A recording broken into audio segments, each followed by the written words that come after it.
ஒரு தலைமுறைக்கான ஒரு தேர்தல், உங்களுக்கான தேர்தல். எவ்வளவு பெரிய வசதியான வாழ்க்கையா இருந்தாலும் எல்லாத்தையும் தூக்கி எரிஞ்சிட்டு உங்களுக்காக மட்டுமே வந்திருக்கிறேன். உங்களுக்காக நன்றி கடன் செலுத்துறதுக்காக மட்டுமே வந்திருக்கிறேன். அத்தனை வழிகளையும் தாங்கிக்கிட்டு உங்களுக்காக மட்டுமே நான் வந்திருக்கிறேன். உங்களுக்கு நன்றி கடன் செலுத்துறதுக்காக மட்டுமே வந்திருக்கிறேன். ஒரு நாளும் பொய் சொல்லி உங்களை நான் ஏமாத்த மாட்டேன். இந்த 4 முனை போட்டி, 40 முனை போட்டின்னு எத்தனை முனை போட்டின்னு எத்தனை உருட்டினாலும் இங்கு 2 முனை போட்டி தான். ஒன்னு டிவிகே, இன்னொன்னு டிஎம்கே. மக்கள் விரோத ஆட்சி நடத்துற ஸ்டாலின் சார் வேணுமா, மக்களை நேசிக்கிற விஜய் வேணுமா? அவ்வளவுதான் இந்த தேர்தலே.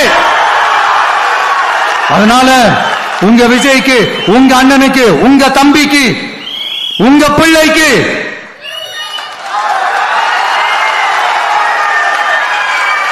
ஒரே ஒரு வாய்ப்பு கொடுங்க.